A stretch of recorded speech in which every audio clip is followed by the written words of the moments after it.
Thank you everybody for tuning in to In24 Interviews. It's me, your host, Vicki A here in the heart of it via Zoom. I'm very excited about our guests today. I'll be speaking with Gina Marie and Mykella Van Cooten from MIT6. So MIT6 is a local coterie of mixed race individuals, and they have a mission of amplifying the stories of multiracial people living here in Toronto. And they have a goal of unifying this mixed race community within and beyond that group. So co-founded by Gina Marie in 2017, MIT6 also hosts social gatherings where members can celebrate their backgrounds and experiences in a safe and welcoming environment. Recently, due to COVID-19 restrictions, MIT6 gatherings have migrated to the virtual realm to become the MIT6 podcast. And enough of me talking, let's hear from Gina and Mykella what exactly MIT6 is about.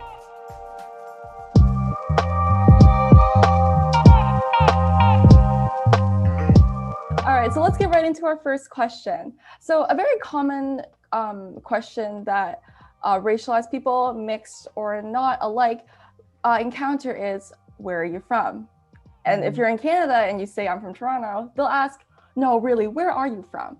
So how do you deal with that question now? And that's something that you guys have, an issue that you have tackled before. Mykella, do you want to tackle this one first? Okay. Sure, I was going to let you go first. Not an appropriate question. I just don't think it is. I think as you get to know someone, you may ask them, like their ancestry or where their family's from, but to be like, oh, what are you? Like I'm a human, that would be the first thing. I'm the product of my mommy and daddy. Like, I don't know what to tell you. So I generally don't enjoy that question. So I bypass it in some way. I feel you. And what about for you, Gina? Well, it's really interesting because there's the question, where are you from versus what are you, which is a conversation I've been a part of quite a bit. You might have seen on our Facebook, Vicki, that many of the people from the MIT6 community have been involved in a movie called What Are You? Because that question, I think, is a little bit more exposing and I think controversial, because it comes to play with like, well, I'm a human being, but with mixed race people, we often look maybe perhaps unique, hard to pin. And through our work in MIT6, I've met so many people who have these really unique mixes that I've never met anyone else with these backgrounds. And so people often are sometimes perplexed by how we look, and that question, what are you, comes to us. And it can be very exposing. Where are you from is, I think, a little bit softer. Yeah. Because it's kind of akin to what is your background, or like, what's your ethnicity, which I think comes from a true place of curiosity. But I think for some mixed race people, being from, perhaps, like for me, my dad is white and he was born here. My mom is Canadian. My mom is Filipino. She was born in the Philippines. I've had this ongoing journey of figuring out, like, am I Filipino? Am I allowed to identify as Filipino? I'm from here, but everyone treated me as if I was from another planet where I grew up in this small town outside of Toronto, north of here. So when people ask me where am I from, I often felt like people were just assuming that I was from another place. Yet inside, I was always like, I'm Canadian, and I actually don't necessarily fully connect and identify with my like racialized side. That's something that's always been morphing and evolving for me. So that's an interesting question. And I don't know if either one of us have answered, but from our perspectives, I think a lot of mixed race people just have different feelings and different experiences with that. And I think it does come from a pure place of curiosity. However, I think in terms of some like notes for people listening, if you've ever asked that question, I would bring up some mindfulness to it and think like, well, what are you really asking? Are you trying to get to the bottom of this person, like ethnicity? Or are you just curious about what their background was to open up that conversation? Because the way that you ask it and how you ask it can be more or less, how do you say it? Like it can be received differently depending on how. Absolutely. And thank you for bringing up the idea of mindfulness, because depending on exactly how you word the question, it could just be like sincere curiosity. They want to understand your cultural background, but other times it can be quite intrusive. And I know there's quite a bit of discourse about this essentialist impulse to box people into a category, to define them very strictly. So why do you think that exists in a place like Canada, where it's so diverse and we're so proud of being diverse? Mykella, maybe you could start with that answer. Sure. I mean, I think I love being Canadian, and I think that we all pride ourselves in maybe being a little better than other places in terms of how we treat people, that we're peacemakers, and but we cannot pretend that racism does not still exist. It's just covert versus overt. And so it's not utopia. We do not live in utopia. Let us stop pretending that. Because I've even had people say, well, there's no racism in Canada. And I'm like, if you wear my skin for a day, you'll know exactly what there is. So there's that. But I also think, like, I've done some work around roots, because my parents are both from Guyana, which is in South America, but it's a Caribbean country. But everyone, as my mom had said once, she's like, everyone's there is mixed. What's the big deal? Because there's people from all cultures there, and they meet each other and they have babies, and that's how it works. It's a cosmopolitan place. And so when I was younger, I identified as Guyanese Canadian. And so I kind of gone through different iterations of who am I, where am I from, where do I fit in? But I think that for every human being, there's a sense of like, if you don't really know where you fit in, you kind of lose you don't have groundedness or a sense of roots. So I spent some time working on that. And I think that that's kind of like when someone asks you or wants to place you, and it's not just in terms of race, but also in terms of gender identity. And when they want to place you, it's kind of like, well, they're trying to place themselves. So like in relation to themselves, where do they find you? So I think it's just like this kind of, I think it's a natural human instinct to want to place things and put them in boxes that make you feel comfortable and help you figure out how to navigate yourself, how to navigate with other people, and how to be in the world. And so it's not like, oh, you're a horrible person for feeling that way, but also mindfulness, again, as Gina said, is really important, because it's like what we're learning is that your automatic response, just because it's your automatic natural response, doesn't make it right. So, I just think that it's always going to be a process. There's more and more mixed children being born every day. And it's going to be an ongoing conversation about how do we treat people with sensitivity and inclusivity, and try to deal with our own biases or our own curiosities, as at the same time giving people space to be who they are and let them figure things out for themselves. So I don't have a full answer, except I think, just continuing to practice mindfulness, continuing to practice what does it mean to treat people equally and with respect, and see where that takes you. Absolutely. And like you said, it's an evolving process. We are all learning and getting to understand ourselves and each other as we go along. So that's great. And Gina, do you have any thoughts on this as well? Yeah. Do you mind repeating the question? Yeah, sure. So in like Canada and even in Toronto, there is this paradox of racial diversity. It's a very multicultural, very rich environment, but there's still this feeling of othering. There's this feeling of alienation that people of color, that mixed race people will feel even in this diverse place. So where do you think that comes from? This sort of this paradox, this contradiction? It's a long question. Again, it's interesting. Where does it come from? I mean, I think that historically, folks who I present or identify as white or European, but then again, that's not a 100% truth. But I just like most people who are right presenting like appear to be like the dominant Canadian culture. That is just from my experience, and I think other people would agree. Although I know that there are plenty of people who present white who are from other countries outside of Canada who don't identify as Canadian, or they might not even identify as white.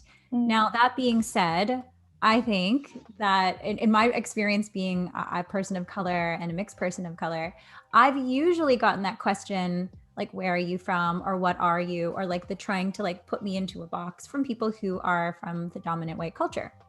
Now, interestingly enough, this country is all built on immigration. No one is native here to Canada besides our Indigenous family. And like that is an interesting thing, because I sometimes feel as if that question of asking like, where am I from and what are you, and trying to kind of categorize me or like police my identity, it would be so nice if that was met with also someone sharing a bit about themselves too, because all of us have these diverse roots. Many people who present white doesn't mean they're just like, they might have lots of different like mixes from backgrounds that they might not know of, but particularly with racialized people, I think there is, and particularly mixed race people, because of this like unique, intriguing thing that, I don't know, this unspoken like wanting to find out who we are and what we are. There tend to be this like questioning from us without it being with a reciprocal share. Did that make sense? Yes, it does. Absolutely. Because that's been my experience, and I think the experience of a lot of folks who we've encountered in the community as well.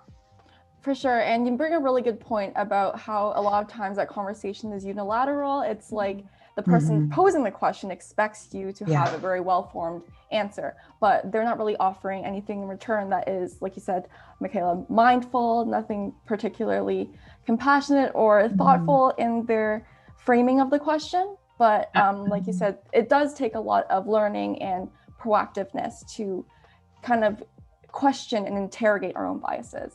Yeah, if I could just say something else that was coming to me, like when you say, well, what is the source of it? I think colonization is a source of it. We're colonized by the British, and the British is seen as a white presenting nation. And so it's like, it's almost like whatever is that color or Caucasian is better because it's the people that have the power. And so like, it's this constant fight against that, or the pushback against that. Also, when Gina was saying that, like, I had forgotten about it, but you know, if someone comes to me, like let's say I'm dating and I'm getting to know someone, and this has happened to me before, so I have to give people credit that people are trying and people are learning, where they say, you know, where are you from? And I say, I'm Canadian. And then their response is, well, I'm from blah, blah, blah, blah. Like I met someone who's like, oh, well, my mom is from St. Martin and my father is from Puerto Rico. So I'm like, oh, that's really great. And then I felt comfortable and more at ease to respond, because oftentimes my experience as a Black person is like it's like they're trying to figure out, do I fall within the categories that are acceptable to them? Because I've had, like, I met, this is a really long time ago, but I met this man, and he was Egyptian. And I guess I could pass for Egyptian, who knows? But we had met, and then he Googled me, because you will find some things, articles I've written and stuff like that when you Google me. And he's like, how dare you not tell me you are Black? And I'm like, okay, so you liked me 10 minutes ago, but now because you figured out I'm Black, I'm not good enough. So I come from it from a different perspective. I was like, what are they asking? What are they getting at? And so when it's a one-sided conversation, it very much feels like I'm about to be judged and I'm not in for it. But if the person comes to me with, oh, well, I'm from this, and this is, this is my culture, blah, blah, blah, it feels like, oh, this is a two-way conversation. And I think that's that's part of how we start. The conversation is to make it a two-way conversation, and not just like, I don't recognize you in my kind of my table of what different kinds of people there are. So where do I put you? It's more like, oh, I'm like, this is me, where I'm coming from. Where are you coming from? That's a whole other conversation. Absolutely. And like you said, it's very much part of that sort of dichotomous binary thinking when we think about, say, gender, or like sexual orientation, where there's a really rich spectrum that exists. And similarly with race, there is so many facets, so many multitudes of racial identities that we need to bring into account and not be afraid to celebrate and acknowledge. And on that topic, Gina, could you tell us about a very interesting origin story of how MITS6 came to be? Of course. Yeah. So MITS6, I'll say just when I was in university, I was a part of a small but mighty group called Mixed Students Association at York that went on for several years. And that was my first experience of just being a part of community. And we have hosted events. We got people together of mixed race backgrounds, and we had a lot of fun and created some great friendships. When I moved away, like when I graduated from university and went on into my career, that went on basically an indefinite pause because I wasn't at York anymore. But years and years later, I went on Tinder. And I matched with my friend Han, who became my very good friend and co-founder of MITS6. We actually connected on the app because we both were like, "Are you mixed too?" But we both just really had a yearning to create community with other mixed people in Toronto. So with my experience we called it MSay, and he is a chef. We started producing events around the city, pop-up events where we would have food, music. We incorporated like different activities and philanthropy and things like that. And we had a lot of fun. We had a number of events over the last few years. It's always interesting to see how these communities come together, especially because, like you said, in university, there are so many great like groups for people of different identities to connect. And it's strange because we don't really see that outside of the student environment. Mm-hmm. So it's really good that you have galvanized this group where the whole city can participate. Mm-hmm. Yeah. So how many people are part of your collective at the moment? I would say it's hard to know. Okay. Because our in-person events due to COVID and just again, we were like a small volunteer-run group. So our events have been put on hold. But I mean, our events when they were happening had anywhere between like 10 people coming to like 200. But we do have a lot of followers on our Instagram, and then also our Facebook and our newsletter. So, I mean, I would love to do in-person events again to bring the community together. I mean, I think that there are probably thousands and thousands of mixed race people in Toronto. I would say they are all a part of the MITS6 community, whether they've come to our events or not. But I think it's not a very easy question to answer, but I do think that Toronto is one of those beautiful multicultural cities that I'm always surprised. I think that I know every mixed race person in the city, and then I meet new people or new people follow our stuff or message us about the podcast, and it's just really exciting. I love that. That's so wholesome. That makes me feel really good that everyone's involved. And you guys just today launched the inaugural episode of your second season. So a big congratulations for that. Thank you. Yay. Thank you. You are the two speakers of the podcast. Well, I just wanted to point out that since we've been doing the podcast, not most, but some of our key promotions are through our little snippets that we put on Instagram, and we have 1,200 followers that view that. So that's pretty fun. And that's increased since we've started doing the podcast. And so seeing the numbers go up and seeing all the different countries that we are. Yeah. I'm a producer. So it's international. It's not just within the my goodness. Yeah. I mean, when Gina told me, I got so excited. It was ridiculous. But we talked a bit about that on our inaugural podcast for this season, that we have people in Germany listening, we have people in the Philippines listening, we have people in Italy listening. Like, we're not exactly sure who's passing on the content, but it's being passed on, and that is super, super cool. Like, come on, that's amazing. So we're really excited about that. Yeah. So, and actually Gina is the host and I am the producer, but once in a while, like for our bonus content, which is on Patreon, I will jump in and we'll co-host, and we'll get a few other people together and kind of create like a panel discussion to get a couple more voices in to the conversation. That's awesome. And listening to the podcast, what really stands out to me is the very earnest, very transparent dialogue that you have with each other and with your guests. And it really shows the very genuine rapport and community that you have with your cohort.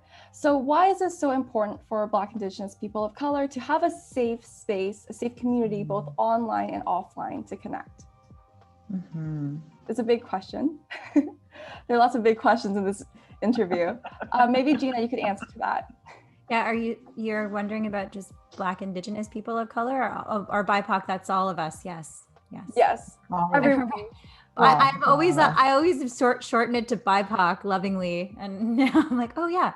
I think that it's so important for us to have safe spaces to be able to connect and share our stories, because that has not been always a safe space for those stories to be told even in our lifetime, but definitely not in the historical context of people of color, especially Black and Indigenous folks.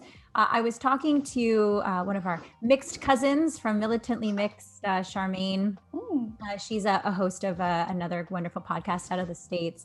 And we were talking about how the podcast and the literature and the stories that are being shared right now on social media and on the internet about the mixed race experience, it's now creating like a documented history of what it's like to be mixed, because that hasn't always been told. I would say like it's what people are doing now are actually trying to go back into history and trying to tease apart the mixed race history in our country and in the United States and all across the world, because it wasn't taught to us in schools. It's not available in books. What was taught to us in my experience was like the War of 1812, and the history of just what was offered to us, and it's usually it was the history of the white dominant culture. 100%. So I would say that's one of the biggest reasons why it's important to have a safe space for us to share our stories, because it's not documented. Also, I think that having spaces, especially when we had our in-person events, where everybody, I wanted to say, like, when you asked, like, how many members do we have? It's really hard because we always were welcoming, and it was like a big open call for people to come to our events. Even if people were not mixed, there was lots of people who brought their partners or their friends, like people who are part of the tribe. And one of the things that people would say to us when they came to our events, mixed race people that I'm in particular, they're like, oh my gosh, I've never been in a room with other mixed race people before in my life. Even sometimes people were not actually in their family units. They might have actually only been the only mixed person in their family, which is, it's a pretty isolating experience. So I think similarly how, it's always an interesting analogy, but I've actually had some people tell me that our events, very, very few people, like I can literally count it on my hand, but we've had these, we've had messages saying that they don't support our events because they think that they're divisive.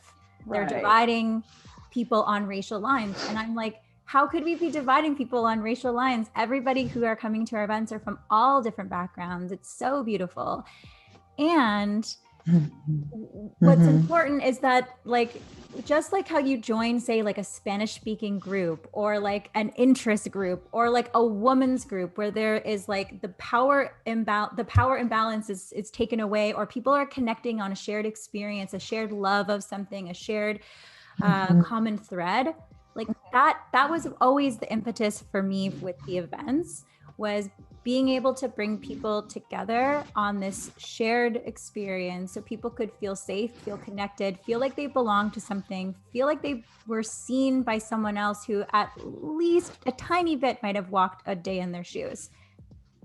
Thank you so much. That is a very, very well said answer. I really appreciate that. And thank you for bringing up the idea of division. And that brings me to my next question. So the topic of race is uncomfortable for a lot of people, especially people who are not part of the BIPOC community. And if mishandled, it can be seen, like you said, as inflammatory, as divisive. But the thing is, it doesn't have to be. And as we've observed the last year, the campaigns against anti-Black racism and police brutality has really opened this conversation about what systemic discrimination is. And it's really mobilized a lot of open and very empathetic conversations about racial identity. So, Mykella, I want to ask you, why do you think talking about race is so difficult for people? Well, it was interesting when Gina was talking about people saying that, mixing the six is divisive. To me, that's the same person who would say that Black Lives Matter is divisive, and that's an All Lives Matter type person. And that's just completely missing the point. Yep. It's just, I think the part that makes it hard is because racism exists, and especially with the death of George Floyd. And because I think we're in quarantine, there's nothing really else to do or to be thinking about, people paid attention because he's not the first. I mean, there were the Rodney King riots, if anyone remembers. I mean, some people are too young to remember, but that was the last time to me that there was that big of an outburst. And I think more happened because of this time around, this particular death and this particular moment in time, because of the moment in time we're in, and people were kind of already globalizing, and it's like, we're in this together. But I think the pushback to that is, well, just the fact that there is racism and you can't ignore it means there's a problem. And then once there's a problem and there's then there's sides. Once there's sides, the person who's on the side that is not being oppressed is afraid of being judged. They're afraid that they're going to be told they're doing something wrong, that they're inherently wrong because they're not a person of color.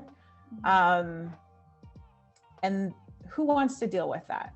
Like, if you're in an argument with someone and you're like, you're just wrong, regardless of if they in their heart feel like you're right, that the fact they agree with you that they're wrong, they immediately, their back goes up. It's different than saying, okay, let's work this out. But the let's work this out has just not worked in all the hundreds of years with Black people. So it had to be something else. And for them, not always, but the protests, the meaningful protests, were peaceful. And they were trying to say something. People that are just broken and sad and so disappointed, to just continuously go through this constant hurt. And so I think that came through. It didn't come through to the powers that be so much over in the US at any rate, but people in their homes saw the tears, saw, that Black people actually have feelings. We actually, we're not slaves anymore, and we cannot withstand every kind of pain that comes to us. We just act like we do. And so I just think that it's hard for people to admit, oh my gosh, I'm on the wrong side. Yeah. And then what does that mean? And am I inherently bad? Are people going to see me as bad? And so it's just like being willing to be vulnerable enough to say, okay, I'm on this side. And it might put me in a place where I'm unprotected by the normal, systems that keep me protected. But I'm brave enough to stand against it and just be like, okay, what do I need to take responsibility for as a white person, or, someone who's not a person of color? What do I need to take responsibility for? And then once I feel like I've done that, I can proudly say that I have. But it takes time to get there, because I think the instinct, the ego's instinct, is to be like, oh, no, I'm not part of that. And I don't want to deal with that. And can we just not talk about it? But the not talking about it is over. So I don't know, we just all have to be more willing to be human and vulnerable and be like, okay, I've failed here, but I also see where I've succeeded in other places. Yeah. Exactly. Thank you so much. And the idea of vulnerability is another topic that people have brought up, because to acknowledge that a problem of racism exists, you have to also acknowledge, as someone who is a beneficiary of that system, that you are complicit if you are silent. You're complicit if you let it go on. So that is another big step, a major leap for people to take as well. And like you said, it does take vulnerability. It does take compassion. And Gina, do you have thoughts about this matter as well? Why race is difficult to talk about, and like why people say, "Oh, I don't see color. I see all people as the human race." That's another popular cop-out that people resort to. Yeah, I think that the I don't see color, I think on the surface sounds like a really loving, caring thing to say, but I think it also bypasses what Mykella so articulately put, this like a real taking a responsibility for benefiting from racism in some way, or participating in racism, even if it's covert. And I will say, and just from my own personal experience, because I think it can help others as well, I identify as a mixed person of color, but I also come from a lot of privilege. I have a white dad. I was born in Canada. You know, I grew up in a kind of racist like community in a way. Like there was a lot of things that I heard, a lot of things that I even might have said that were racist, because that was something that I grew up in. And so I also want to highlight that it's not just, you know, white people that are racist. I think that's like this blanket, like, but white supremacy is a thing. And I highly encourage anyone who's listening to this interview to read Me and White Supremacy by Layla F. Saad. It's such an incredible book. It really like rocked me to my core. But going back to that is that, you know, you don't have to be white to hold racist ideologies. And I think that's also a tough thing for the just, you know, opening up dialogue about racism, is that we actually, all of us in some way have held some type of racist belief. Like we just have to, I think that's the hard thing, is that it's not just us versus them, or like the good guys versus the bad guys. We've all been on this continuum of like taking on these conditioning from wherever we came from. Some of it isn't even ours. And so that is actually something it's important for us to identify, is that we can actually choose, now that we're adults, and also kids too, have choice, but to choose a different way of seeing the world, one that is like really truly accurate, one where we all matter, where all of us have the same equal rights, like it's a little bit of it's a pipe dream sometimes, I think, but like really, like we all can start changing the way that we think, believe, and feel if we just started doing this inner work. And I think it takes this big global movement, a quarantine, a pandemic, social media, shareable information that's everywhere that we can't look away, to finally wake people up to stuff that's always been happening.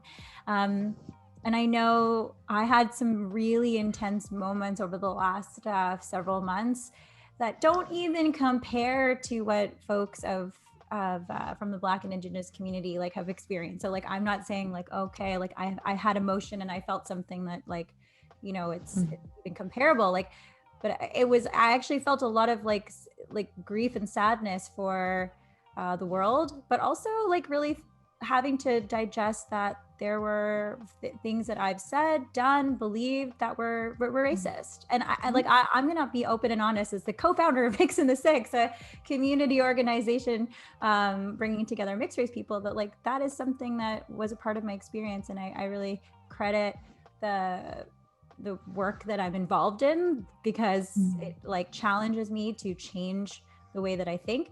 And also the book Me and White Supremacy was really, really, really good in having me and the other people who I was in a book club with really take a look at our own shit. And actually, I was in a book club with other mixed race people who were mixed with white and also like other racialized. So that was that was an example of a safe space for mixed people to explore these issues that really helped me in my journey. And I think if we all took that on for ourselves, that, like I said, the world would be a better place.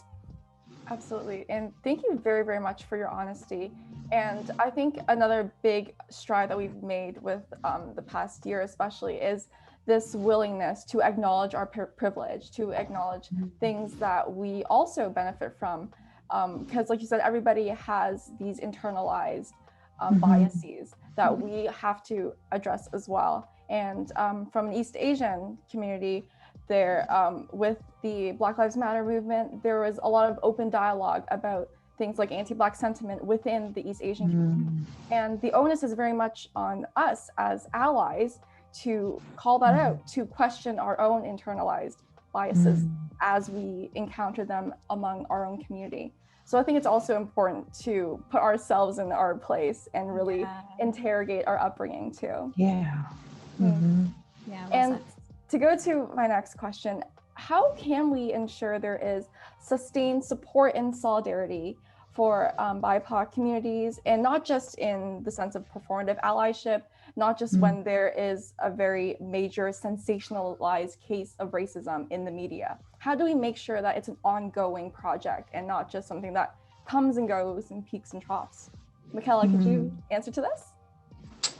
I think it kind of goes back to what Gina was saying. Like when she did that, she is not, if you want to call it 100% Caucasian person, but she recognized that she wanted to be an ally. And some people don't realize that other people of color are also allies.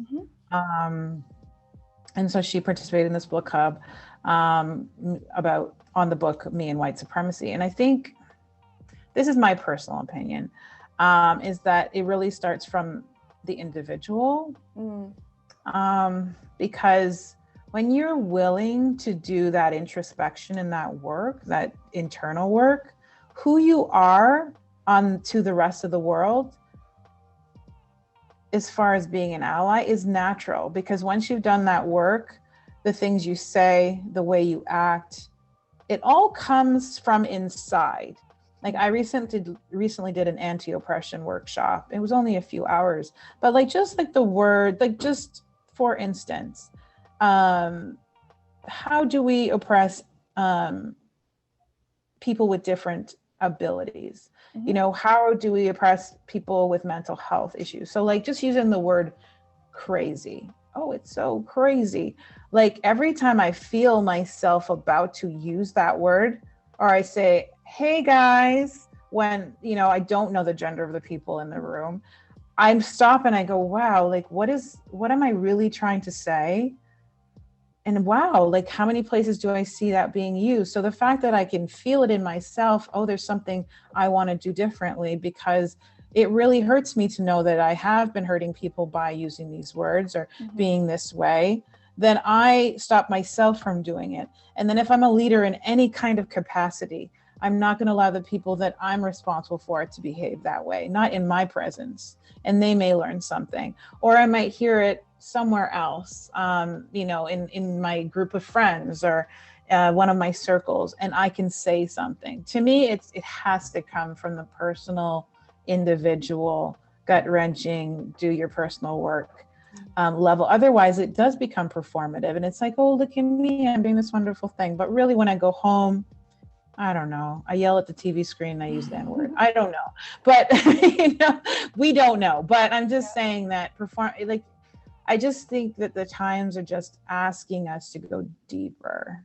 And then once you go deeper and you start your own business out, you make less mistakes. And then if you do make a mistake and someone calls you on it, your heart is in such a place that you can receive that. You can receive the feedback, you can receive the correction without your ego getting involved. So that's my personal opinion, and it's all from like the root of sort your soul out, people, sort your soul out. And it does start at the individual level, like you said. Yeah. Yeah, and the idea of like the ego being like an obstruction against that, it's like it doesn't take me that much effort to be a more considerate person. But if I say like the wrong word, use the wrong language, it could be really hurtful to somebody. And like that totally outweighs my own like effort to not use a particular word. So yeah, you're right. It really does begin at the individual level, and you can behave and act as an example. Yeah. And Gina, I have a question for you. Sure. So MIT6 is, as our conversation has demonstrated, very intersectional in its ethos, and it transcends matters of just being about identity and race.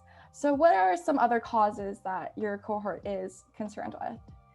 Yeah, thank you so much for asking that question, because there's something that recently came out that we've shared on our page that I want to bring light to.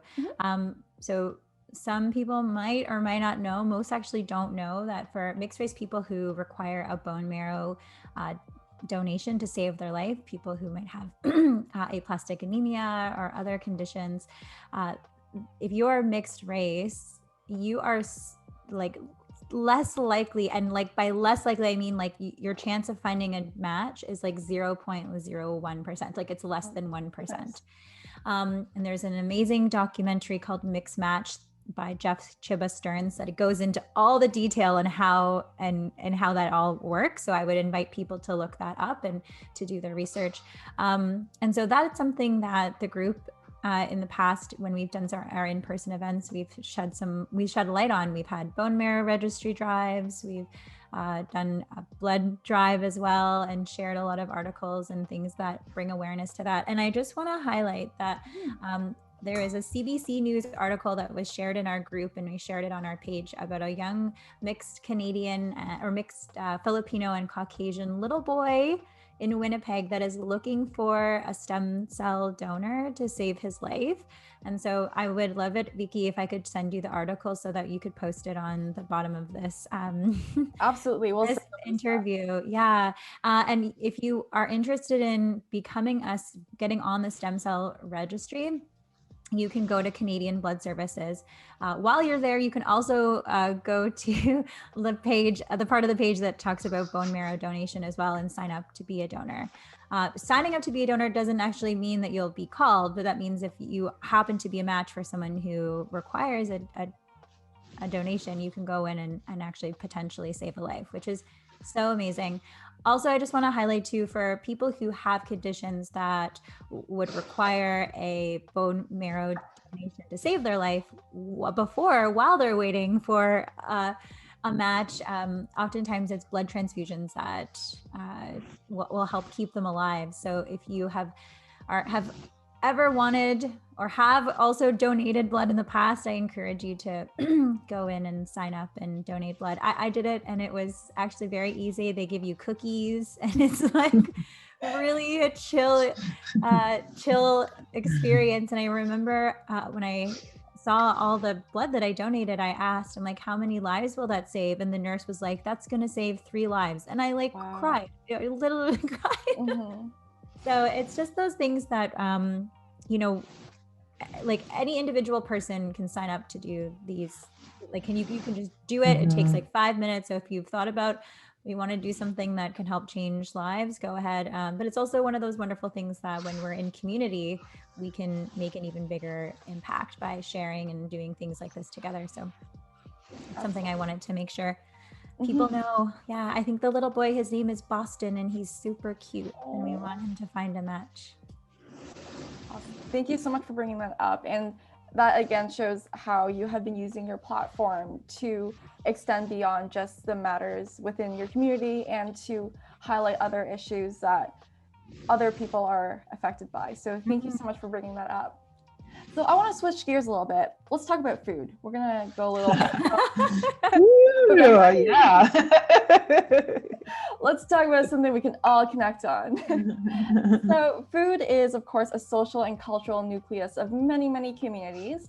So what role does food play in both of your lives? I'll start with you, Mykella. What's your go-to comfort dish, first of all? Oh my goodness. So as I mentioned, my parents are from Guyana, which is a Caribbean country. Let's see. I would say curry. Well, I don't eat meat, so curried shrimp. And it's called, over here, it's called paratha, which is a form of roti that is plain. Like there's certain kind of roti that has split peas in it. And when you open it, all the little peas come out. I don't like that. And so the one I like is called paratha. It's just great, like made on what's the little plate that you make it on that heats up on the stove is called a tawa. So you put the dough on the tawa, it puffs up, and you actually clap it to get the air bubbles out, and it's delicious. So that would be my go-to. Yeah, that would definitely be my go-to. But as far as foods I like, I was actually thinking the other day when I was walking my dog that I think because I'm mixed, and my mix is very long, so I won't go into it. My last name is Dutch, so that tells you one mix, and there's many other mixes in that I have in me. So I won't go through them all, but I feel like because I just feel like a person, like I personally call myself a melting pot because I literally feel like I'm a combination of so many different cultures and races. I just have this curiosity about tasting everything and the kind of getting the small distinctions between the way cilantro is used in Mexican food versus the way it's used in Thai food. And I have a very, like my palate, I can tell when different, what spices are in things. So I'm very curious. And so I find that makes me very open to all kinds of food. So I really love Thai food. I love sushi and Japanese food, but definitely my go-to is a curried shrimp. Love it. And what about for you, Gina?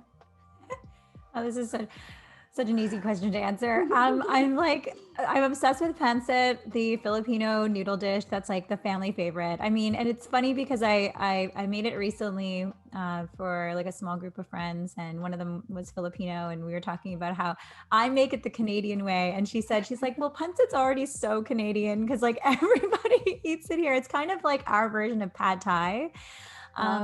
But my mom made it growing up. We always had it at our family gatherings. And again, like every family makes it a little bit different with different noodles and different, it's noodles with usually like chicken, pork, or shrimp with vegetables. I always make it with vermicelli noodles, like the little tiny, tiny noodles, and they just taste so good. It's like they tickle your tongue. Vermicelli does have that. I have been dazzling people with this simple dish at potlucks and like holiday parties for years and years. And again, like I make it just my own kind of Canadian way. But it's just one of those things that just reminds me of it. Like I think food is one of those things that have like that emotional connection. It reminds you of family, reminds you of your childhood. There's like the sights, smell, even the sound of it is like just connected to our like memories, and that sense of comfort, like you were saying, like what are our comfort foods? Often like it's those like comfort foods that are connected to who we are, to our roots, that we really connect with. So pancit is for me. Also I love like the lumpia, chicken adobo. Also like, well, actually lumpia is not that easy to make, but chicken adobo, I have been able to make it a few times. Oh yeah. Just a plug for my friendly neighborhood Filipino restaurant in my area as La Mesa, which was on Queen Street. It's now just down the street from me. Yay, there is. They have some amazing Filipino food, and I used them before for my birthday parties, and they're amazing. So I highly recommend.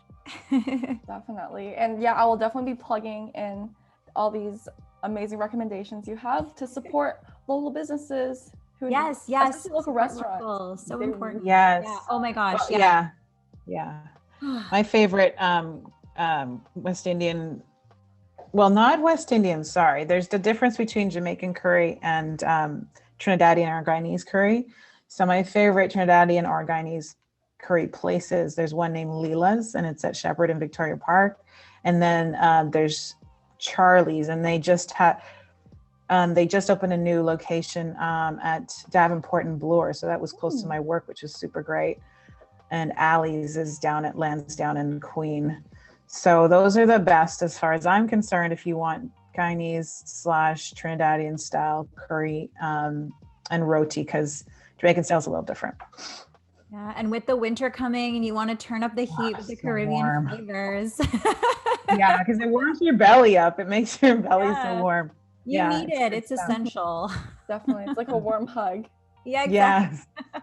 And like you said, food is like so sensory, like it stimulates all the senses. It's a very good way to understand a culture as well. If you're new to it, it's a very inviting and very accessible way to understand what someone's background is. And on that note, arts are also a very key pillar of many cultures. It helps us grapple with our past, with our traumas, and it also helps us anchor in a sense of belonging. So you've had a lot of creatives in your podcast, like Cheyenne Sapphire, Dylan Glynn, Richard B. Pierre. So Gina, can you tell us about what the role of art and culture is in MIT6's mission? Yeah, well, I'll speak to this season's theme. Season 2, we're again continuing to interview people from the mixed community, but with a specific focus on asking people around how their creative and artistic pursuits help them share their message, but also help create change out there in the community, either like, you know, also within themselves with their own story, but out there in the world.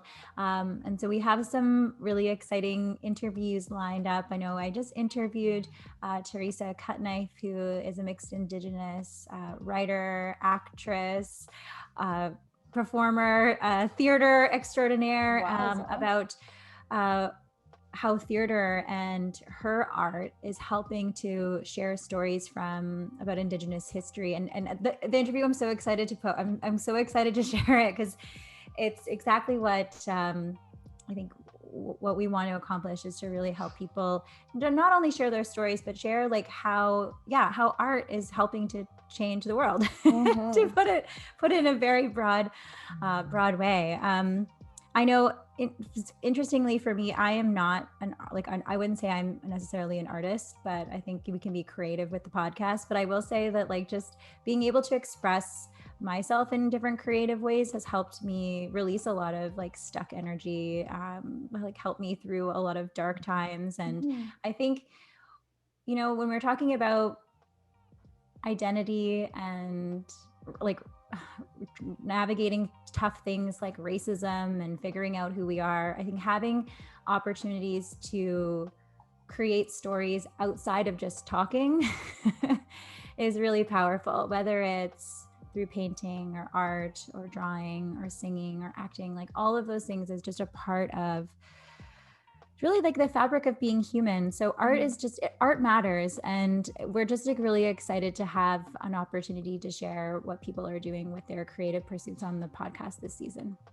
For sure, definitely. And like you said, it is such an essential part of us. And we really saw that outplayed in the past year during the pandemic. So many of us turned to art, literature, film as a source of comfort, as a source of normalcy to hold on to our humanity. So like you said, art is absolutely essential. It is, yeah. And Mykella, my question for you is, we are seeing a lot more visible representation in the arts and entertainment industry. So be it film or music, what does that representation mean to you? Oh my goodness. Yeah, I'm still like getting used to it. Like, oh, is the other shoe gonna drop? But I think that's a natural reaction. It's interesting because I think there's a prevailing thought, or anyway, it's something I've heard and I also experienced myself, that it'll just happen organically. Like racism will kind of fade away organically. And the truth of the matter is it does not. There actually has to be effort. For instance, I work at a hospital, and when the Black Lives Matter movement started, am I good? Yes. Okay. When the Black Lives movement started, the CEO sent out an email talking about what the hospital would do.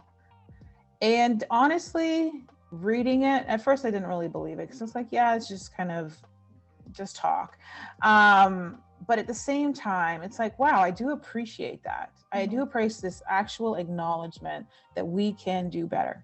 Yeah. And then he kind of, he mentioned that they're working on it, and that there is actually systems being put in place to ensure that more people of color at higher levels of management within the hospital are being hired. And on a more personal note, I actually applied for a particular job. And when I went for the I know in our episodes in the past, we've talked about like the stress of like constantly, my personal stress of constantly feeling like you're being watched or observed. And this is a little bit of a different stress. It's more like the stress of like, how hard do I have to work to be, to get to where I want to in leadership, or where I want to get to. And a little bit of that stress just went away. It's just like, oh, there's actually actual, like not just words, but then action, and then actual implementation of what's being talked about. Because then the systems that we keep talking about of oppression then become the systems of equality. You change a system, you change pieces of that system, and then it starts to function and move towards equality. And I was like, it just makes you feel like somehow someone's looking out for you. Yeah. And you're not by yourself. You're not just on this road by yourself, just fighting, like through the brush, trying to make your own way. And you can relax a little bit more. It makes a huge difference to feel like, I've given 12 years of my life to this organization, to feel like, okay, they actually are taking this seriously. That means a whole lot. And then simple things like seeing, there's so many commercials with Black families in it right now. Yeah. And these are commercials, but I will tell you with not a shadow of a doubt, to see a little Black family in a commercial, shouting out their orders to go to McDonald's, even though it's McDonald's, it's like, feels really good, because it's like, that's what my family would probably be doing. But it's not ever, I've not really seen it shown, or just showing like Black families with the same problems that other families having. Like there's this cute one about like no one wearing pants because they're all working from home. So like everyone's just like all dressed up from the top and wearing shorts. But it was like, normally that might have been a white family that was in that commercial, but it was a Black family. It's like, yeah, we have the same problems. We still have to go to work from home. We're not like all like, working in factories and grocery stores, because that's all Black people can do. Yeah. When you see yourself represented, you feel like, I could do that too. Like, that really is a place I could fit in. Or if I get to that place, there will be other people like me to hang out with. So it's two-sided. It's like, do I even want to go to that place if when I get there, whether it's a place of leadership or a certain kind of job or a certain kind of community, when I get there and I feel like crap, how fun would it have been to get there? But if I see people like me in that space, I'm like, okay, when I get there, there's going to be people I can hang out with, and they don't have to be Black. But if they're people of color, or they're people that seem to be like-minded in the sense of like welcoming and, to other people, and I can feel safe, then it's all good stuff. So yeah, I love it. I love it, and I want to see it continue. And when we all get to see each other in person again, I want to see, all the plays I want to go to, and all the, little Black stores reopening. I want to see all of it. Yeah, we do have a lot to look forward to. And yeah, it does really feel good to be seen, to be heard. And like growing up as a Taiwanese kid, how many TV shows were there where there were people who looked like me? Like there's Fresh Off the Boat now. I don't know if that show is still on, but I remember like when it came out, I was like, wow, like a all Asian cast as a family. Yeah. That is very remarkable too. There's also Blackish. Yeah. Blackish. And mixed-ish. Yeah, mixed-ish. And I mean, oh my gosh. I mean, people who on the other side of the world live differently to us. Like, I mean, if you go to Singapore, you're going to have a great life. Yeah. I mean, if you have money. But like Crazy Rich Asians. Oh, yeah. That movie was like the best thing I've ever seen. I was just so excited to see so many Asian characters. They all had different personalities. They all had lots of money, and all the colors were stunningly beautiful. it was just like, yeah, this is what life is supposed to be like. It's not like it shouldn't be groundbreaking, but at the same time, just happy that it's happening. And then, you know, like just the days of like choosing a white actor that could pass for Asian versus actual Asian actors and actresses. Yeah. It's I want to see it keep going. I want to see it keep going. Yeah. And I like how we as consumers of art are becoming more comfortable calling out actors or like directors who have authority and who have agency in this role to really put the appropriate, you know, representation in roles. Like, I'm sure you've heard of all the slander Scarlett Johansson has gotten for how she has poached roles from, for example, an East Asian character. So it's great that we are becoming more vocal, becoming more aware of the culture, the media that we consume. It's not just passive consumption. Yeah. All right, and that does bring me to my very last question. Thank you so much for this very engaging, very warm, and very sincere conversation we've had. You both have given me very honest answers, and I really appreciate that. Thank you for your great questions. Yeah, they're really awesome. Oh, you guys you provided all the amazing answers. And yeah, so my final question is, for a mixed race or a multiracial listener or viewer at the moment who is growing up struggling with their identity, struggling with a sense of belonging and community, what are some resources you would point them to? Can I go first? Yeah, Gina, yes, please. So yes, please.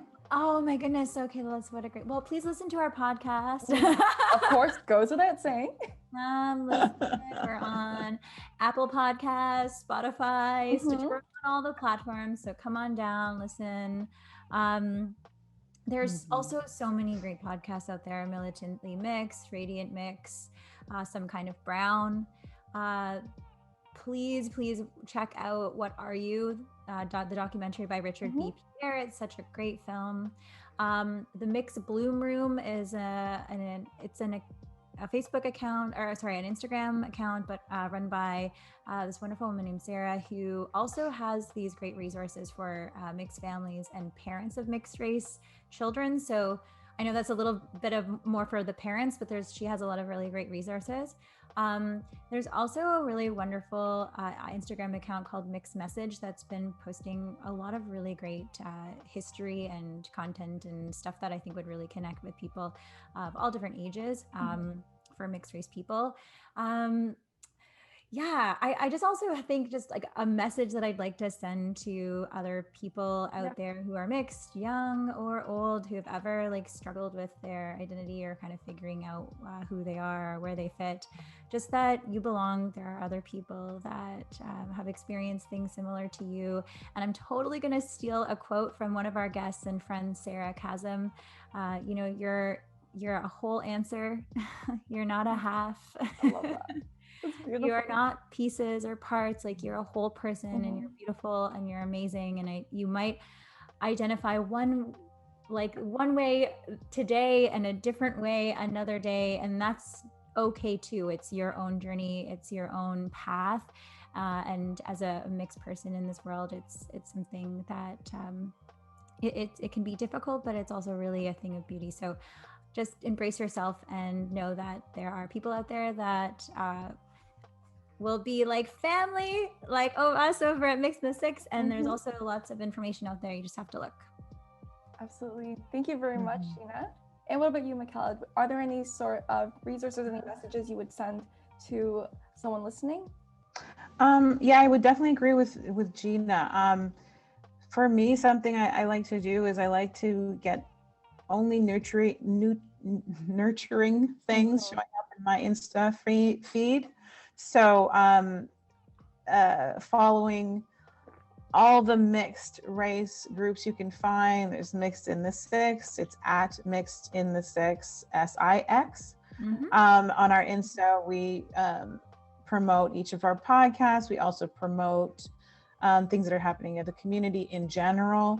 And we also just promote other events by mixed people and other things happening. there's Mixed in Hamilton, as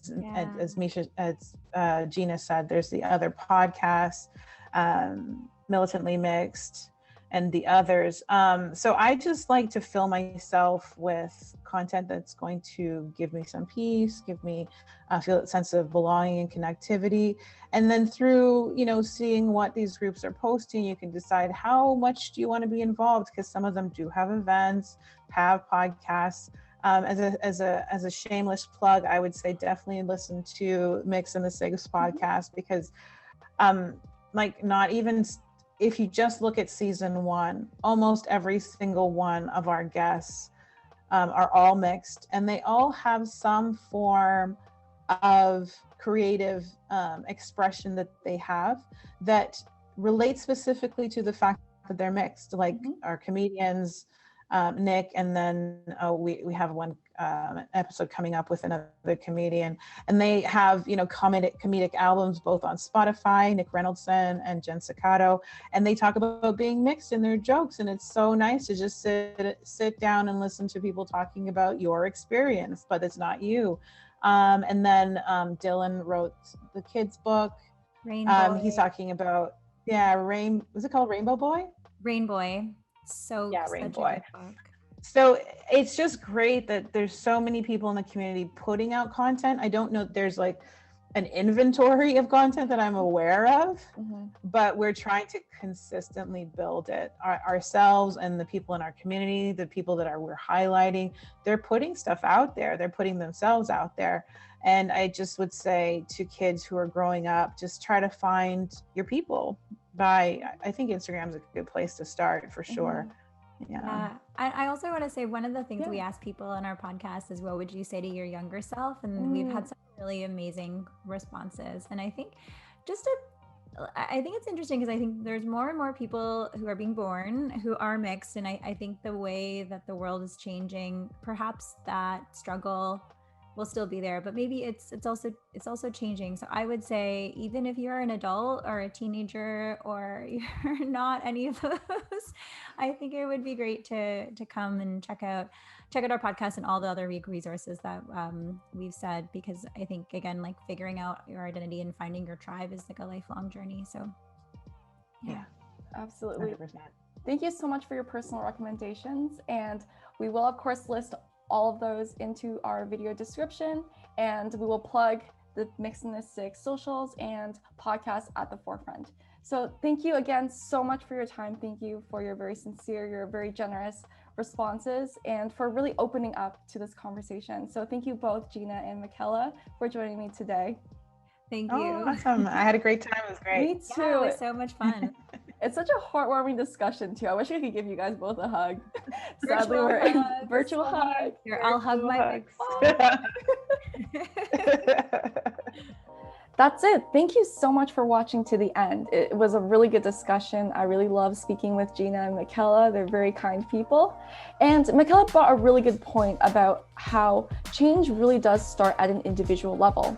So I'm curious, what are some things you have been doing to educate yourselves about systemic racism, about the legacy of colonialism, and what are some reading lists, some podcasts, or other resources that you have been using to enlighten yourself?